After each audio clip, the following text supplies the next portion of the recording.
السلام علیکم۔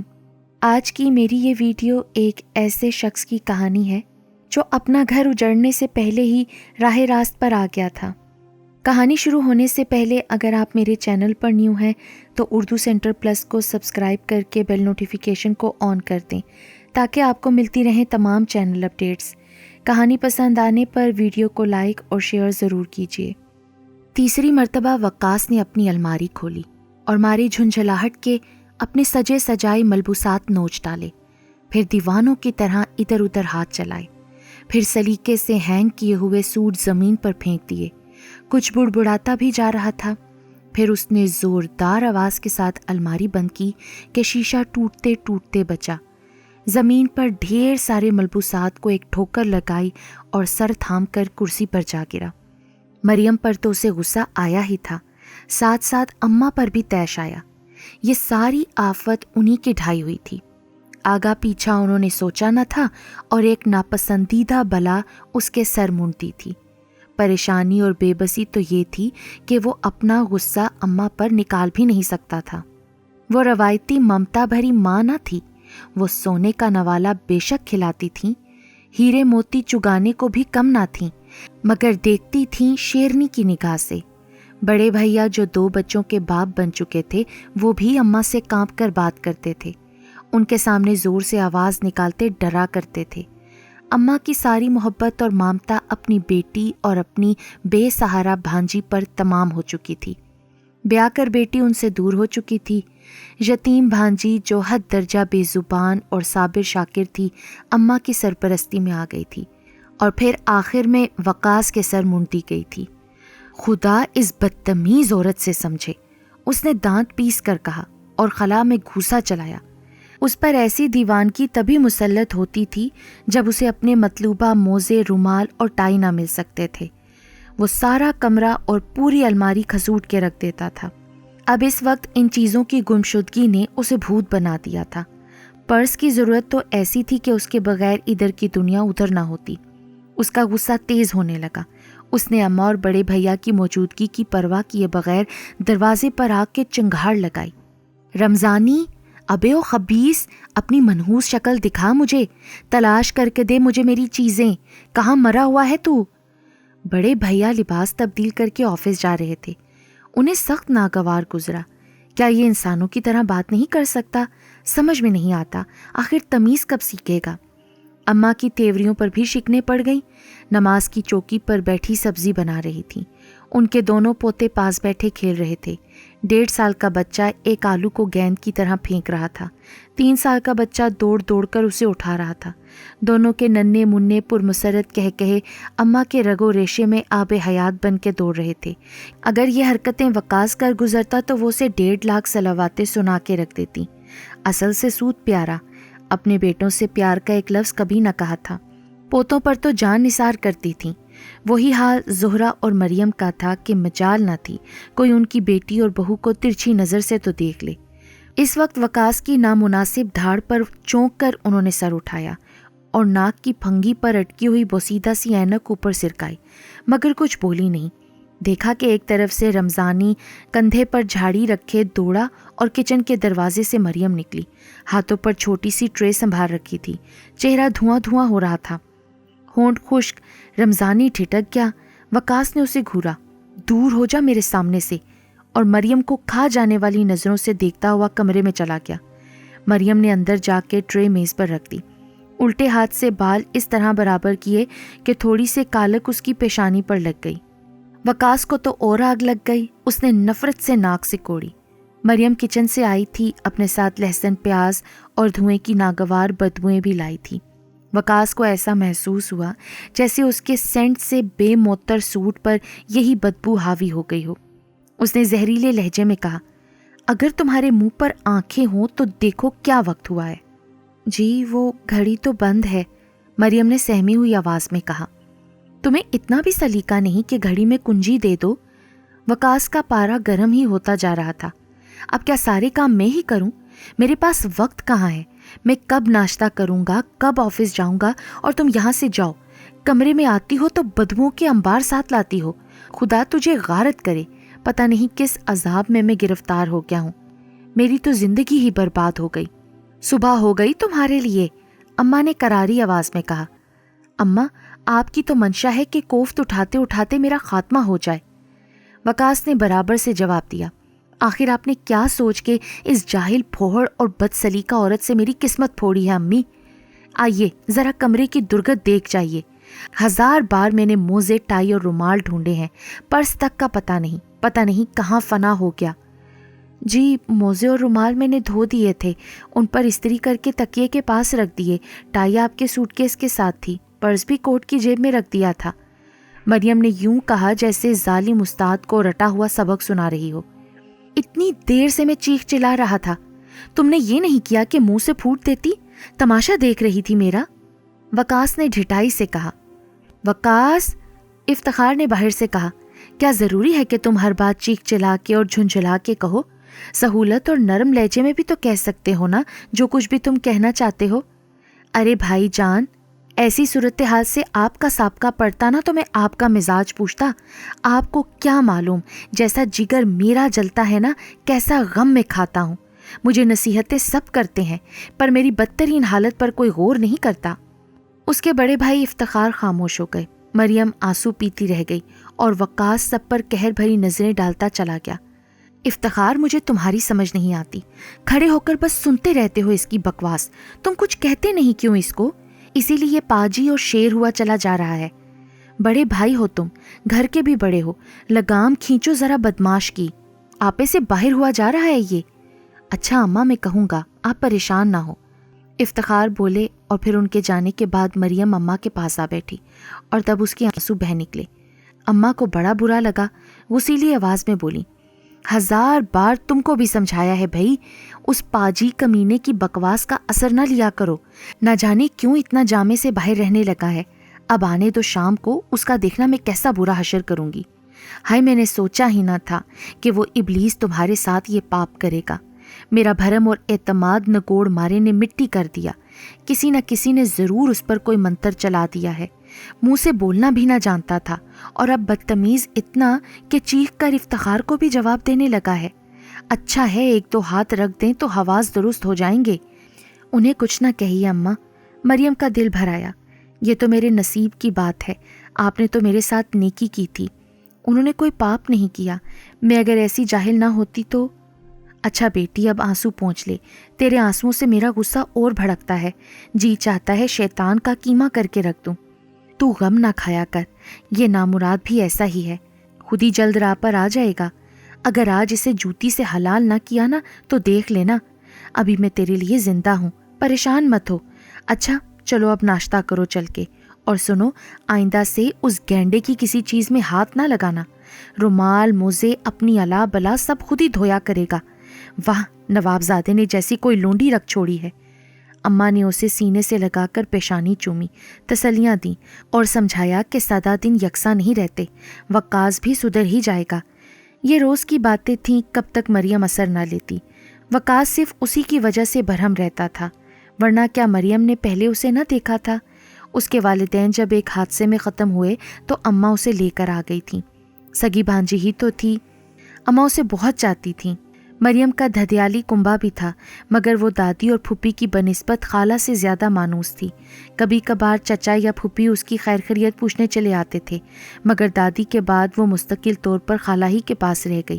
اب وہ بھی افتخار، وقاص اور زہرہ کی طرح انہیں اماں ہی کہتی تھی۔ افتخار وغیرہ بھی اس کا خیال رکھتے۔ زہرہ کو تو ایک سگی بہن ہی مل گئی تھی۔ پھر جیسے جیسے دن گزرتے گئے سب کو اپنی عمروں کا احساس ہوتا گیا۔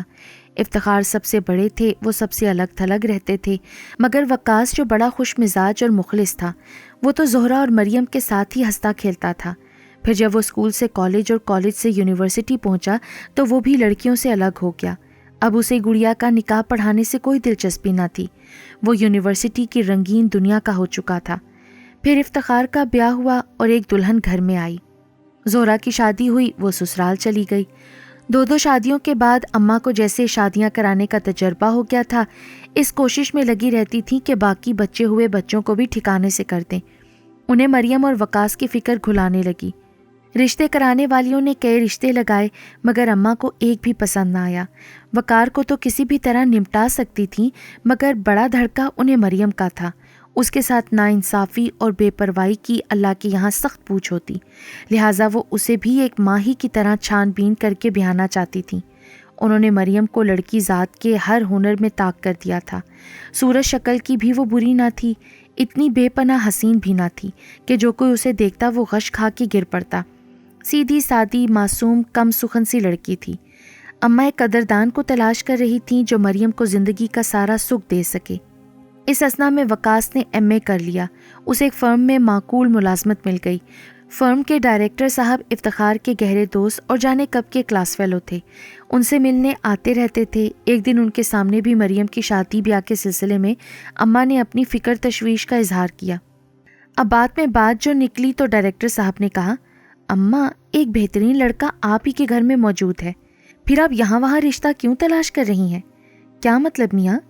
مطلب یہ کہ مریم ایسی اچھی بچی ہے، اسے وقاص میاں سے بیاہ دیجیے، آپ ایک فکر سے بھی بچ جائیں گی، بچی آپ ہی کے گھر میں رہے گی، اور میں سمجھتا ہوں کہ وقاص کو بھی اس سے بہتر کوئی لڑکی نہ مل سکے گی۔ اماں کی باتیں کھل گئیں۔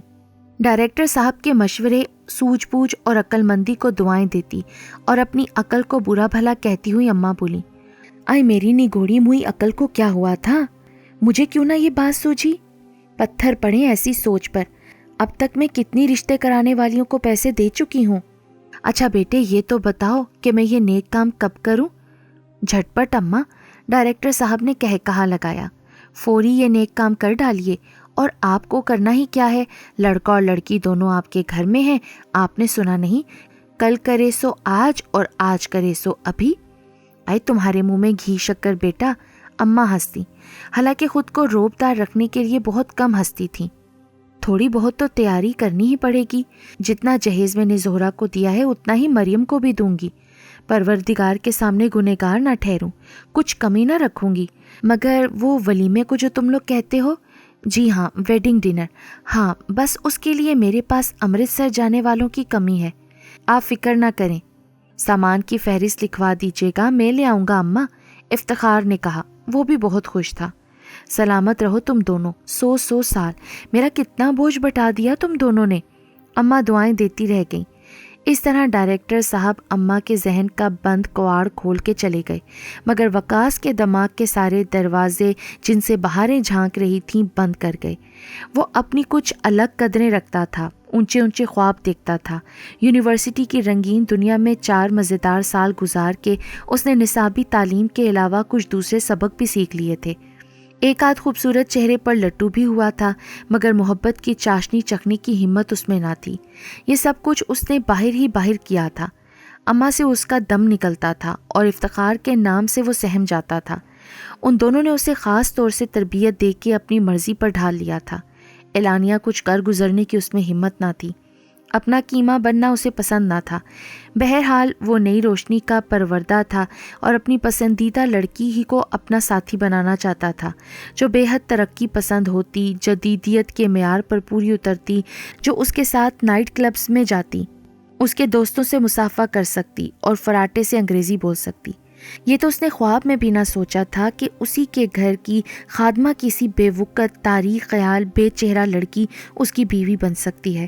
اور جب وہ ایک بڑی فرم میں ملازم ہو گیا، اسے موٹی تنخواہ ملنے لگی، تب اس میں اچھی خاصی خوش شناسی پیدا ہو گئی۔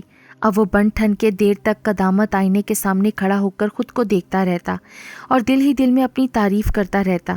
بھلا اس کے سے حسین خوبرو برسر روزگار لڑکے کو ایک معیاری من پسند تعلیم یافتہ لڑکی کیوں نہ ملتی، جو وہ مریم کسی دھویں دار جاہل پھوڑ سی لڑکی سے قسمت پھوڑنے بیٹھ جاتا۔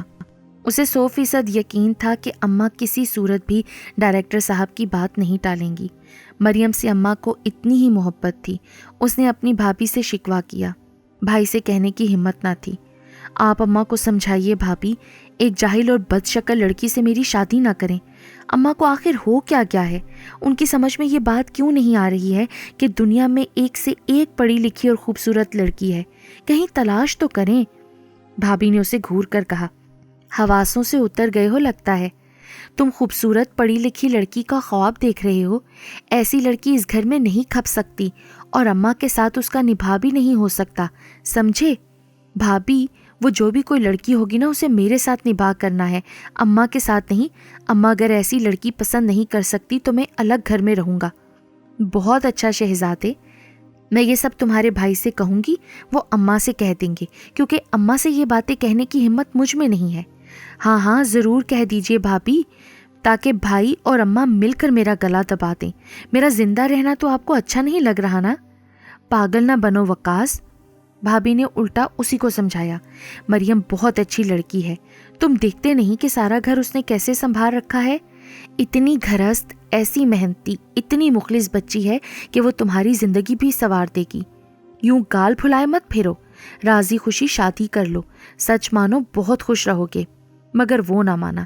افتخار تک بات گئی، انہوں نے وجہ پوچھی، تب وقاص نے جی کڑا کر کے کہہ دیا، مجھ سے آپ لوگوں نے کچھ پوچھا ہی نہیں، آخر میری مرضی اور پسند بھی تو کوئی چیز ہے نا۔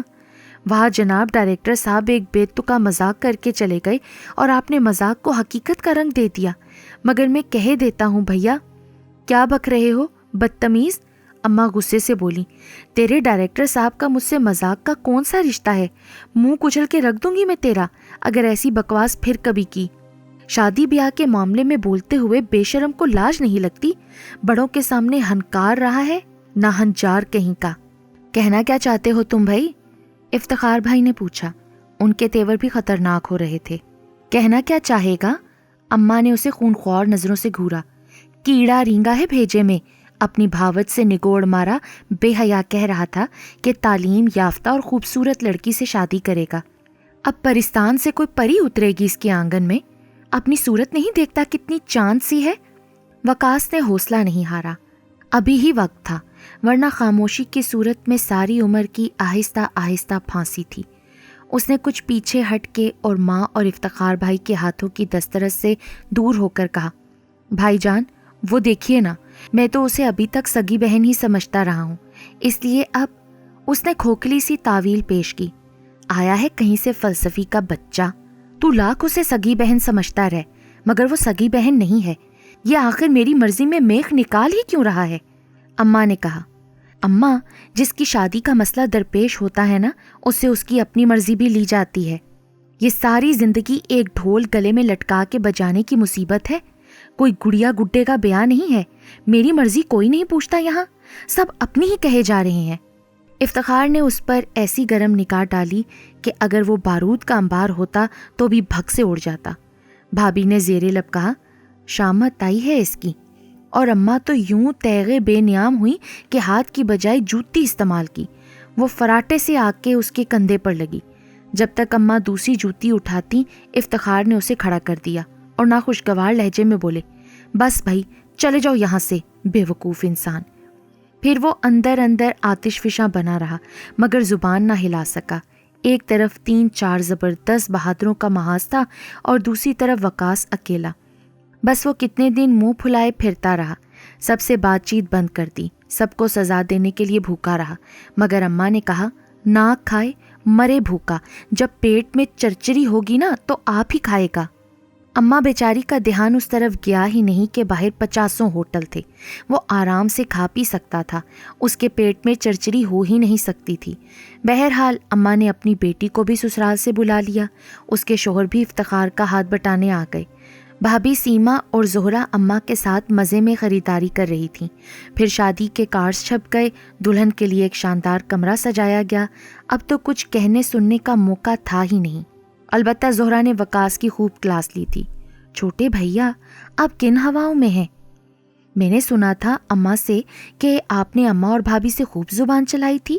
بھیا آپ کی عقل کہیں گم ہو گئی ہے۔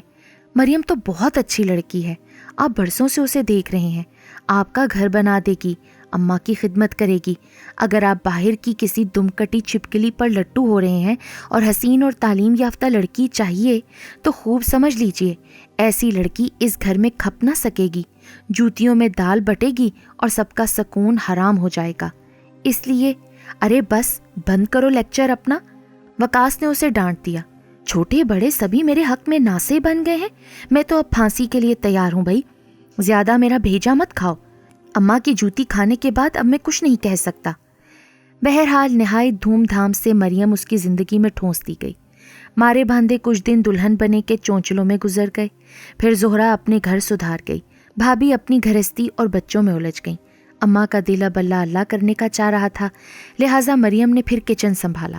وقاص مرتا کیا نہ کرتا کی مثال بن کے رہ گیا تھا۔ پھر اس نے سوچا کہ کم پڑھی لکھی اور قدامت پسند لڑکی کو اپنے ڈھبکا بنا لے گا۔ اکیلے میں وہ اسے نئے زمانے کے نت نئے تقاضوں کے بارے میں بتاتا، مگر مریم پر کچھ اثر نہ ہوتا۔ وقاص نے ترقی پسند کھانوں سے ابتدا کرنی چاہی، گھر کا کارخانہ بھی تو بدلنا تھا۔ چنانچہ ایک دن میز پر ٹھوس ناشتے کی جگہ دودھ، دلیا، سوپ، سلاد اور کوئی جوس تھا۔ سب نے وویلا مچا دیا۔ افتخار نے وحشت سے کہا، میں ناشتے کے بعد گھر میں آ کے کھانا کھاتا ہوں، یہ بیماروں کا سوپ اور دلیا کھا کے شام تک کیسے رہ سکوں گا؟ ارے بھائی سیما، پراٹھے اور آملیٹ کہاں ہیں؟ بھابھی نے ہنسی ضبط کر کے کہا، وقاص نے الٹیمیٹم دیا ہے کہ اب سب لوگ یہی انگریزی ناشتہ کیا کریں گے۔ وہی کرے یہ انگریزی ناشتہ، مجھے تم میز پر جلدی سے روز والا ناشتہ دے دو۔ افتخار نے کہا۔ اماں نے بھی برا بلا کہا۔ مجبوراً پھر میز پر گواروں کا سا ناشتہ، روٹی، سالن، دال چاول نظر آنے لگا۔ اس طرف سے صبر کر کے وقاص نے لباس پر چھلانگ لگائی، اور سب دہقانوں کا لباس لا رہے ہیں اس کی بلا سے، مگر وہ کم سے کم مریم کو تو ترقی پسند بنا لے گا، لہٰذا بے آستین کے بالشت بھر بلاؤز سلوا لایا۔ مریم سے فرمائش کی کہ وہ اسے پہن کے دکھائے، مگر تنہائی میں بھی وہ پسینے پسینے ہو گئی۔ بڑی مشکل سے شرما کے ایک بلاؤز پہنا، اس کی آستینیں نہ تھیں، کندھوں تک باہیں اڑیاں تھیں، شرم کے مارے وہ خود کو آنچل میں چھپا کر گٹھڑی سی بن گئی۔ پھر وقاص کے لاکھ کہنے پر بھی اس نے ایسا لباس نہ پہنا، ویسی ہی نیچی سی ساڑی باندھے رہی اور کوہنیوں تک آستینوں کا بلاؤز پہنے رہی۔ اسے کوئی دوسرا ہیئر سٹائل بھی بنانا نہیں آتا تھا، بس وہ ہمیشہ کی طرح لمبی سی چوٹی گوندے رہتی تھی۔ اس نے کبھی لبوں پر سرخی نہ لگائی، اگر کبھی اتفاقاً عطر یا سینٹ کپڑوں پر لگا بھی لیا تو جلدی اس پر لہسن پیاز کا بگاڑ چڑھا لائی۔ وہ اپنی ان گوار حرکتوں سے وقاص کا کلیجہ خون کرتی رہی اور کبھی سمجھ نہ سکی کہ اس کی جان توڑ خدمتوں کے عوض اس کے شوہر کی محبت اسے کیوں نصیب نہ تھی۔ وہ خوش کیوں نہیں رہتا تھا؟ اپنی اور اس کی زندگی دوزخ کیوں بنا رکھی ہے؟ آہستہ آہستہ وہ اس سے خفا رہنے لگا۔ یوں بھی اس کی کوئی عزت اور وقت اس کے دل میں نہ تھی۔ اب تو اسے گھر کی خادمہ سے بڑھ کر وہ سمجھتا نہ تھا۔ اس سے سیدھے منہ نہ بولتا، اسے جھڑکیاں دیتا، برائیاں کرتا، اسے رلا کر خوش ہوتا۔ سب کچھ اس نے دل پر جھیل لیا۔ اماں سے کوئی شکایت نہ کی۔ اسے یہ بھی گوارا نہ تھا کہ اس کی حمایت میں وہ وقاص کو برا بھلا کہیں۔ اماں مگن تھیں، سب کے گھر بس گئے تھے، سب مزے میں تھے۔ مریم اندر اندر کس طرح خاک ہو رہی تھی، اماں کو بہت دنوں تک پتہ نہ چلا۔ وہ تو اب اس پر زیادہ مہربان ہو گئی تھیں۔ تھوڑی بہت سنگن انہیں مل گئی تھی کہ وقاص مریم کے ساتھ نہ تو خوش رہتا ہے نہ اسے خوش رکھتا ہے، اور اب مریم اس کے لیے استعمال شدہ رومال سے زیادہ نہ تھی۔ اس نے باہر اپنی دلچسپیاں تلاش کر لیں۔ گھر سے باہر وہ ایک دوسرا ہی آدمی ہوتا تھا، بڑا ہنسمکھ، بڑا خوش مزاج، بزلہ سنج، جانے محفل۔ اب اس کے ساتھی آفس کے زندہ دل دوست تھے، ہوٹل بازیاں تھی، کلب کی چکا چوند تھی، ہنسی کہے تھے، آس پاس زندگی تھی۔ اس لیے گھر اگر جہنم تھا تو آفس جنت۔ پھر اس کی زندگی میں مزید رنگ بھرنے کے لیے ایک حسین ساتھی بھی مل گیا۔ اس خیرہ کن ماحول کو جاندار بنانے کے لیے ایک مچلنے چمکنے والی ہستی بے حد ضروری تھی۔ اکیلی تفریح کس کام کی تھی؟ ایک ندیدے آدمی کی طرح وہ باہر کی خوشیاں بٹورنے لگا۔ شہلا اس کے آفس کی ایک دوست تھی، وقاص کو بہت پسند تھی، بڑی ایٹیچیوڈ، ترقی پسند اور مجلسی زندگی کی شوقین تھی۔ وہ وقاص کی رازدار بھی تھی۔ اس نے اپنی المناک اور ادھوری زندگی کی کہانی شہلا کو سنا دی تھی۔ وہ بے حد متاثر ہوئی تھی اور زیادہ اس کے قریب آ گئی تھی۔ چہرہ افسوس زدہ بنا کے اس طرح اس سے ہمدردی کی کہ وقاص اسے اپنی سب سے بڑی غم گسار کہنے لگا تھا۔ شہلا نے اسے نئی نئی تفریحوں سے روشناس کرا دیا تھا۔ پہل وقاص نے صرف کلب کا نام ہی سنا تھا، معلوم نہ تھا کہ اس کے اندر کیا ہوتا تھا۔ اب جان گیا تھا کہ آدمی کے حواسوں پر گرنے والی بجلیاں وہیں تڑپتی تھیں۔ شہلا ریس کی بھی شوقین تھی۔ اپنی آدھی تنخواہ گھوڑوں کی نظر کر دیتی۔ گھوڑوں کے نت نئے نام اسے یوں ازبر تھے جیسے وہ اس کے قریبی رشتہ دار تھے۔ اس کی دیکھا دیکھی وقاص نے بھی اپنے ہزاروں روپے گھوڑے پر نثار کیے اور بری طرح ہارنے کے بعد آئندہ کے لیے صدقے دل سے توبہ کی۔ توبہ ضروری بھی تھی۔ وہ اپنی تنخواہ اماں کو دیتا تھا، تنخواہ میں کٹوتی اماں کو شبے میں ڈال سکتی تھی۔ گھوڑوں کی ناز برداری سے اس نے توبہ ضرور کی تھی، مگر شہلا کی ناز برداری تو برحق تھی، اس سے توبہ نہیں کر سکا تھا۔ شہلا نے اسے نئے نئے سبق سکھائے تھے، اسے بتایا تھا کہ عورت کا ظاہر اور باطن کیا ہوتا ہے۔ خوشبوؤں میں بسی، نیم اریاں لباس میں ملبوس، رنگین لبوں سے کہکہے لگاتی اور انگریزی بولتی ہوئی شہلا وقاص کے دل و دماغ میں رچ بس گئی۔ اس کے مقابلے میں دھوئیں کی بدبو میں بسی، بال بکھرا کے چولہا پھونکتی ہوئی مریم اس کے دل سے اتر گئی تھی۔ اماں خاموشی سے وقاص کے رنگ ڈھنگ دیکھ رہی تھیں۔ وہ راتوں کو دیر سے آتا، بھائی بھاوت سے برابر سے حجت کرتا، بچوں سے اس کی دلچسپی ختم ہو چکی تھی، مریم پر حکومت کرنا، چیخنا چلانا، کچھ بھی چھپانا تھا، مگر وہ پھر بھی خاموش تھیں۔ پھر ان کا ماتھا تو اس دن ٹھنکا جب اس نے اماں کو 6 ماہ تک تنخواہ نہ دی۔ پوچھنے پر بولا، آپ کو نہیں معلوم فرم گھاٹے میں چل رہی ہے، اب کی کسی کو تنخواہ ہی نہیں ملی، سب قرض ادھار سے کام چلا رہے ہیں۔ تو پھر کب ملے گی؟ اگلے مہینے ملے گی شاید اماں، پوری تنخواہ نا 40,000 روپے۔ وقاص کی پیشانی پسیج گئی، مگر اس نے بہانہ بنایا، اتنی نہیں، میں نے خرچ کے لیے جو قرض لیا تھا وہ بھی تو ادا کرنا ہے نا۔ اچھا چلو، تھوڑا بہت ہی ادھار ہوگا نا، باقی سارے پیسے ہونے چاہیے۔ اسے اماں کی حساب فہمی پر غصہ آ گیا، آخر وہ پوچھتی ہی کیوں تھی؟ آفس میں کام تو وہ کرتا تھا، تو تنخواہ کا حقدار بھی وہی ہوا نا۔ اماں تنخواہ ہتھیانے کی مجاز کب سے ہو گئی؟ رات کو افتخار بھائی کے کمرے میں جا کے اماں نے ان سے کہا، بیٹا پتہ تو چلاؤ، یہ بدذات کہیں کسی بری صحبت میں تو نہیں پڑ گیا؟ میں تو ناہنجار کی بوٹیاں کر کے رکھ دوں گی، وہ اپنی شامت بلا رہا ہے، بتائے دے رہی ہوں میں مار ڈالوں گی اسے، ایسی ناب کار اولاد ہے کہ بس۔ اچھا اماں، میں پتہ چلاؤں گا، فکر مند ہو کے افتخار بولے، آپ اسے کچھ نہ کہیے ورنہ چوکنا ہو جائے گا، میں بھی بہت پریشان ہوں، آخر کدھر کی اس نے تنخواہ سے ہزاروں روپے۔ وقاص کی خودسری اور دلیری کے پیچھے کوئی عورت ہی تھی، وہ وقاص کو تباہ ہوتے دیکھ نہ سکتی تھیں، بڑی حوصلہ مند رہیں اور کسی موقع پر بھی گھبرائی نہیں، چنانچہ افتخار کی جاسوسی پر بھروسہ نہ کیا اور خود پہنچ گئیں وقاص کی فرم میں۔ ڈائریکٹر صاحب پہلے تو حیران رہ گئے، پھر نہایت ادب اور احترام سے اماں کو اپنے خاص کمرے میں بٹھایا۔ اماں ان سے یوں ہی رسمی سی باتیں کرتی رہیں، ان کے نہ آنے کا شکوہ کیا، ان کے بچوں کے لیے بسکٹ اور مٹھائی لے گئیں، وہ انہیں دیں، پھر گھما پھرا کر معلوم کر لیا کہ فرم دیوالیہ نہیں ہوئی اور نہ ہی کسی کی تنخواہ روکی گئی تھی، حسب معمول سب کو تنخواہ مل رہی تھی۔ ڈائریکٹر صاحب نے انہیں اطمینان دلاتے ہوئے کہا، فرم تو ترقی کر رہی ہے، اب ہم ورکرز کو الاؤنس دینے کے بارے میں بھی سوچ رہے ہیں اور سب کی تنخواہیں بھی بڑھا دیں گے، وقاص میاں کو بھی انشاءاللہ جلدی اپنی بڑھی ہوئی تنخواہ ملے گی۔ حقیقت معلوم کر کے خوشی اور صدمے کے ملے جلے احساسات میں گم اماں تو گھر آ گئیں، مگر جب وقاص کو پتہ چلا کہ اماں ڈائریکٹر صاحب سے مل کے گئی تھیں تو وہ سناٹے میں رہ گیا، سر سے پاؤں تک برف بھی بن گیا۔ اسے نہیں سمجھ آ رہی تھی کہ پردہ نشین گھر کی بیٹھنے والی اماں اتنی بولڈ ہو جائیں گی۔ اب کوئی بہانہ اس سے بن نہیں رہا تھا، اماں اور افتخار بھائی کا سامنا کرنا، گھر جانا، جھوٹ بولنا سب بیکار تھا، کیونکہ سارے جھوٹ اماں پہچان لیتی تھیں۔ وہ یکبارگی غصہ ہو گیا، حیرانی اور خوف کے اثرات اس پر آسیب کی طرح مسلط تھے، کیا کرے کیا نہ کرے۔ دوسری صبح وہ جلدی سے بے کھائے پیے گھر سے نکل گیا۔ آفس میں اس کی پیشی ہوئی، شکل دیکھ کر شہلا نے مزاج پرسی کی، کیا ہوا بھائی، بڑے پریشان نظر آ رہے ہو، موڈ درست کر لو اپنا، شام کو کلب چلنا ہے، میوزیکل کانسرٹ بھی ہے اور نئی ڈانسر کا رقص بھی، بڑا لطف رہے گا۔ وقاص نے کچھ سنا کچھ نہ سنا، اس کی اداسی شہلا کے لیے نئی بات تھی۔ اس کے پوچھنے پر وقاص نے اپنی درد انگیز داستان کہہ سنائی۔ سب کچھ سن کے شہلا نے برا سا منہ بنا کے کہا، اوہ ڈیئر، ایک بزدل عورت کا کردار مت دکھاؤ، ارے یہ بھی کوئی سوچنے اور پریشان ہونے کی بات ہے؟ تم اپنی بڈھی ماں کی جانچ پڑتال سے اس قدر ڈر رہے ہو؟ سنو ڈارلنگ، اطمینان سے گھر جاؤ، اماں سے یا بھائی سے خوف کھانے کی کوئی ضرورت نہیں، صاف صاف کہہ دو اپنی اماں سے، محنت تم کرتے ہو، معاوضے پر بھی تمہارا ہی حق ہے، ماں کا نہیں اور نہ ہی بھائی کا۔ وقاص، تم اس زمانے کے ایسے چارمنگ، ترقی پسند، تعلیم یافتہ ہو کر دھکیانوسی ماں اور بھائی سے کیوں ڈر رہے ہو؟ تم نے ہر قسم کی عیش کے دروازے اپنے ذات کے اوپر کیوں بند کر رکھے ہیں؟ میری سمجھ میں نہیں آتا کہ تمہاری ماں اور بھائی کیسے ظالم ہیں، تمہیں ناکارہ کر کے رکھ دیا ہے، تم میں کچھ ہمت ہی نہیں ہے۔ تم نے گھریلو عورت سے خواہ مخواہ شادی کر لی، وہ بھی تمہاری راکھ کا پتھر بنی ہوئی ہے، اب ساری زندگی تم اسی سے سر پھوڑو گے۔ ایک حسین تعلیم یافتہ ترقی پسند بیوی تمہیں نصیب ہی نہ ہوگی جو تم اس کے ساتھ ہنسی خوشی زندگی گزار سکو۔ کتنا ترس آتا ہے مجھے تم پر، تم ایک رنگین روشن اور حسین دنیا سے کس قدر دور ہو یار، کتنے محروم ہو تم۔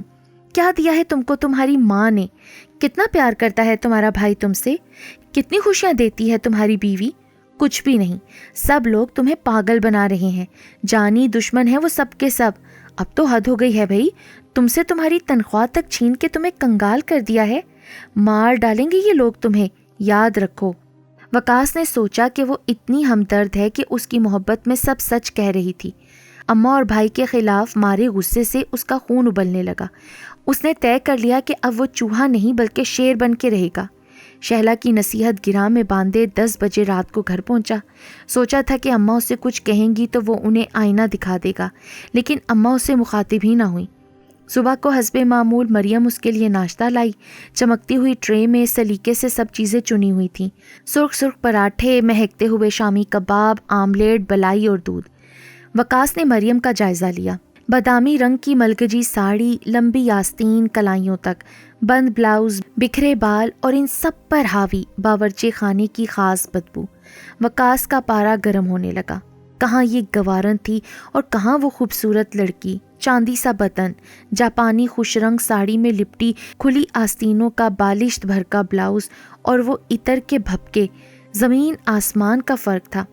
وکاس یک بارگی حیوان بن گیا۔ بدتمیز، جاہل گنوار، تمہیں 1000 بار منع کیا ہے کہ اس غلیظ حلیے میں میرے سامنے نہ آیا کرو۔ خدا کا عذاب ہے، نہ جانے کون سی منحوس گھڑی تھی جب میں نے اپنے منہ سے تمہیں قبول کیا تھا۔ نہ صورت ہے نہ سیرت ہے، گوشت کا بدنما تودا رکھا ہے میرے سینے پر، خدا جانے کب نجات ملے گی۔ مریم نے ایک سسکی سی لی اور کمرے سے نکل آئی۔ یہ کیا شامت ہے روز روز کی؟ افتخار بھائی گرجے۔ اماں کہہ دیجئے اس بدبخت سے آزاد کر دے غریب لڑکی کو، میں اپنی بہن اپنی بیٹی سمجھ کے رکھ لوں گا اپنے پاس۔ ہائے چپ رہیے، سیما بھابھی لرز گئیں۔ اگر سچ مچ اس نے آزاد کر دیا تو کیا ہوگا، کیا کرے گی بیچاری لڑکی؟ مریم بھی لرز گئی۔ شوہر کا ہر ستم اسے گوارا تھا، بس یہی گوارا نہ تھا کہ وہ اس سے جدا ہو جاتی۔ طلاق کا کلنک پیشانی پر لگا کے زندہ رہنا موت سے بدتر تھا۔ اماں نے وکاس کا گرجنا سن لیا تھا۔ وہ باہر نکلیں اور اس کا سامنا ہو گیا۔ آگ بگولا ہو کر انہوں نے کہا، اب یہ صبح صبح کس شیطان نے انگلی دکھائی تھی جو بھوت بن گیا؟ میں پوچھتی ہوں کمینے ذلیل، کیا شرافت کا جامہ ایسا اتار پھینکا ہے تو نے؟ ہائے آج ہوتے نہ تمہارے ابا مرحوم تو کاٹ کے ڈال دیتے کمبخت مارے کو۔ وکاس پر شہلا کا جادو چلا ہوا تھا، برابر سے بولا، بس کیجئے، یہ ساری مصیبت آپ ہی کی نازل کی ہوئی ہے۔ آپ ماں تھیں مگر میری دشمن بن گئیں، کوئی خیر خواہی نہ کی میرے ساتھ۔ آپ نے میری خوشیوں میں آگ لگائی ہے، آپ نے راحت اور آرام کے دروازے مجھ پر بند کرائے ہیں۔ میں کبھی سکھ کی ایک سانس نہیں لے سکا، اپنی مرضی کے پہرے بٹھا دیے میری مرضی پر، مگر اب میری آنکھیں کھل گئی ہیں۔ میں آپ سے کہہ دیتا ہوں امی، اب میں اس طرح جیوں گا جس طرح میرا دل چاہے گا۔ اب میری کسی چیز پر آپ کا اختیار نہ چلے گا، نہ مجھ پر نہ میری تنخواہ پر۔ محنت میں کرتا ہوں، معاوضہ بھی میں رکھوں گا۔ اور سب سن لیجئے کان کھول کر، میں جا رہا ہوں، اپنی پسند کی شادی کر کے ایک عمدہ زندگی گزاروں گا۔ زبان قابو میں رکھو، یہ کیا بکواس کر رہے ہو تم؟ افتخار بھائی گرجے۔ اماں نے سرد آواز میں کہا، جا شیطان جا، دور ہو جا میری نظروں سے، ایک عذاب سے میرا اور اس بے قصور بچی کا پیچھا چھوٹ جائے گا، ہم بھی ایک عمدہ زندگی گزاریں گے۔ اور جاتے جاتے سن لے ناہنجار کہ اب نہ مجھے تیری ضرورت ہے نہ تیری تنخواہ کی، وہ خود بخود مجھے ملے گی۔ میں ابھی پھر جاؤں گی تیرے افسر کے پاس اور یہ ساری تیری لان ترانیاں ان سے کہوں گی، اور یہ بھی کہہ دوں گی کہ تو مجھے ماں کا حق نہیں دے رہا، مجھ سے جھگڑا کر رہا ہے۔ اب دیکھنا کہ دفتر میں چکی تو پیسے گا اور تنخواہ میں اٹھاؤں گی، تیری تنخواہ افسر صاحب مجھے دیا کریں گے۔ جا شوق سے جا، دوسری تیسری شادی کر، الگ گھر بسا لے جا کے، خبیث، خود کو میرا خدا سمجھ بیٹھا ہے۔ بدتمیز، گستاخ، بے ادب، نکل جا میرے گھر سے، کمبخت نے سب کی زندگی عذاب کر رکھی ہے، جی چاہتا ہے بدماش کو ادھیڑ کے ڈال دوں۔ افتخار بھائی نے بھی ڈانٹا۔ وکاس نے ایک عجیب نظر ماں اور افتخار بھائی پر ڈالی اور گھر سے چلا گیا۔ برہم ہو کر افتخار بھائی نے مریم سے پوچھا، وہ آخر تم سے ناراض کیوں رہتا ہے بھائی؟ کیا چاہتا ہے تم سے جو تم کر نہیں پا رہی؟ مسلسل تو میں کی آخر وجہ ہے کیا بھائی؟ بھائی جان، وہ مجھ سے کہتے تھے کلب چلو، میرے دوستوں سے مصافحہ کرو، ان سے ہنسو بولو۔ وہ مجھے آج کل کیسے کپڑے پہنانا چاہتے تھے، کہتے تھے کہ لمبے بال اچھے نہیں لگتے، ان کو کٹوا لو۔ میں نے جب کہا کہ میں یہ سب نہیں کر سکتی تو وہ مجھ سے خفا رہنے لگے۔ اس کے سوا میرا کوئی قصور نہیں ہے بھائی جان۔ اچھا اب تم رو دھو کے طبیعت خراب نہ کرو، پریشان ہونے کی بھی ضرورت نہیں، ہم سب ٹھیک کر دیں گے، سمجھائیں گے اسے۔ بھابھی بولی، اچھا مریم تم ہی ایک دفعہ انہی کا کہا کر دو، ان کی مرضی کا لباس پہن لو، بالوں کا سیٹ کرا لو اور ذرا عطر وغیرہ لگا کر خوشبودار بن جاؤ۔ مگر میں ان کی مرضی کے مطابق کلب جا کے غیر مردوں سے ہاتھ ملا کے ہنسو بولوں گی کیسے بھابھی؟ وقاص کے حواس آفس جا کے بھی درست نہ ہو سکے، گھبرایا ہوا، مضطرب اور فکر مند تھا۔ شیلا ہی تو واحد غم گسار تھی، وہ کسی طرح دن گزار کے اسے کلب لے گئی۔ وہاں کی دنیا ہی اور تھی، باہر رات تھی، یہاں دن نکلا ہوا تھا، ہنسی کہے تھے، بے فکری تھی، زندگی کی گرمی تھی، ہلچل تھی، مگر وہ افسردہ تھا۔ شیلا کے پوچھنے پر اس نے سارا ماجرا سنا دیا۔ جانتا ہوں شیلا، تمہیں مجھ سے اتنی محبت ہے کہ تم میرے لیے ہر قسم کا ایثار کر سکتی ہو۔ تم نے میری آنکھیں کھول دی ہیں، تمہارے ہی بلبوتے پر میں نے گھر والوں سے جھگڑا کیا ہے اور گھر چھوڑ کر چلا آیا ہوں۔ ظلم کا پھندا اپنی گردن سے نکال پھینکا ہے میں نے، اب میں ملازمت بھی چھوڑ دوں گا، ایسی ظالم ماں اور جاہل بیوی کے ساتھ نہیں رہوں گا، تمہارے ساتھ رہوں گا۔ تمہارے ساتھ زندگی گزارنے کے لیے میں بالکل آزاد ہوں شیلا۔ اگر اب تم میرا ساتھ دو تو ہم نئی زندگی کا آغاز کریں گے۔ تم دولت مند باپ کی بیٹی ہو، اپنے والد سے ایک بڑی رقم مجھے قرض دلوا دو، میں اپنا بزنس سٹارٹ کر کے ان کی پائی ادا کر دوں گا۔ شہلا کے لپسٹک زدہ ہونٹوں پر عجیب سی مسکراہٹ تھی۔ اس نے وقاص کو دیکھا اور ہنس کر بولی، ارے نہیں ڈارلنگ، تم یہ نہیں جانتے کہ تمہارے عزیز یوں آسانی سے تمہیں الگ نہ کریں گے۔ تم کس بھول میں ہو بھائی؟ تم نے دھوکہ کھایا ہے اور مجھے بھی دھوکہ دے رہے ہو۔ میں تو سمجھی تھی کہ تم اپنے گھر سے لاکھوں روپے لے کر آؤ گے، مگر تم تو کھوکھلے ہو چکے ہو بھائی۔ نان سینس، تمہارے پاس ہے کیا جو تم مجھے دے سکو گے؟ کیا تم اپنی اور میری محبت کو روپے پیسے سے ناپ رہی ہو شیلا؟ میں تو ابھی تک تم پر ہزاروں روپے لٹا چکا ہوں۔ مجھے سنبھلنے تو دو، کاروبار جمانے تو دو، میں تمہیں اور بھی پیسے دوں گا۔ ارے کل کے پلاؤ کے وعدے پر آج کی بھوک بہلائی نہیں جا سکتی وقاص صاحب۔ وہ ہنس کر بولی، اور اب تم جان لو کہ پیسے کے بغیر محبت بیکار سی بات ہے۔ شیلا اتنی ظالم مت بنو۔ کیا ہوا بھائی، کیا بات ہے؟ میجر اشفاق نے دخل دیا۔ وہ شیلا کا دوست تھا، روز کلب میں حاضری دینا اس کے لیے ضروری تھا۔ کچھ نہیں، وقاص صاحب کو بس کچھ غلط فہمی ہو گئی ہے۔ شہلا نے استہزائیہ انداز سے مسکرا کر وقاص کو دیکھا اور میجر صاحب کی باہوں میں جھولتی مٹکتی چل دی۔ کلب میں کہیں آرکیسٹرا مدھم سروں میں بج رہا تھا، روشنیاں فضا کو جگمگا رہی تھیں، زندگی نغمہ بلب تھی، مگر وقاص کے دماغ میں سناٹے گونج رہے تھے۔ وہ خیرہ کن روشنی کے اندھیرے میں گم بیٹھا رہا، اس کی سمجھ میں کچھ نہیں آ رہا تھا، وہ تو کانپ کر رہ گیا۔ پھر وہ اٹھا اور ادھر ادھر دیکھے بغیر کلب سے نکل آیا۔ اسے اپنے دروازے پر پہنچ کر ہی ہوش آیا، اس کے انتظار میں دروازہ کھلا تھا۔ چوروں کی طرح وہ اندر آیا، آنگن میں اماں ملی، اس کی شکل دیکھ کر بولی، کیوں دیوانہ بنا جا رہا ہے بچے؟ روزی روٹی کو کیوں ٹھکرا رہا ہے؟ بیوی کا کلیجہ کیوں خون کر رہا ہے؟ ذرا آدمی بن میرے بیٹے، ورنہ دیکھ لیجیو کہ… ارے دیکھ لیا اماں، دیکھ لیا میں نے۔ وہ سسک کر ان سے چمٹ گیا۔ مجھے معاف کر دیجیے اماں، میں نے آپ کا دل دکھایا ہے۔ اس کی سسکیوں نے اماں کا دل موم کر دیا۔ معاف کر دیا تجھے، اب جا کے کھانا کھا لے، اور بیٹا دیکھ، مریم کو خبردار کچھ نہ کہنا، وہ یتیم بچی ہے بیٹے، اس کے آنسو تیرا گناہ بن جائیں گے۔ آج وہ بڑی بےتابی سے مریم کا انتظار کر رہا تھا۔ پھر وہ آئی اور کمرے میں خوشبوئیں بکھر گئیں۔ سیما نے اسے زرکار لباس پہنا دیا تھا اور اس کا خوبصورت سا ہیئر سٹائل بھی بنا دیا تھا۔ وہ بہت بنی سنوری ہوئی تھی، لیکن ساتھ ہی کنفیوز بھی تھی کہ نہ جانے اس کا دماغ دار شوہر کیا کہہ دے گا۔ مگر وقاص نے کہا، ارے تمہاری وہی خوشبو اچھی تھی مریم جو تمہارے ملگجے لباس سے آتی تھی۔ اس خوشبو سے مجھے وحشت ہو رہی ہے۔ یہ لباس اتار کے ملگجی لباس پہنو اور بال کھول کے چوٹی گوند لو، کیونکہ یہی گھریلو عورتوں کی نشانی ہے۔ اور ہاں مریم، آج میں خود تمہارے ساتھ باورچی خانے میں کھانا پکاؤں گا۔ مریم نے زیر لب مسکرا کر وقاص کو دیکھا اور یک بار کی ہنس پڑی۔ دیر سے ہی صحیح مگر اس کے شوہر کو عقل آ گئی تھی کہ باہر گلیمر کی دنیا اور گھریلو ماحول میں زمین آسمان کا فرق ہوتا ہے۔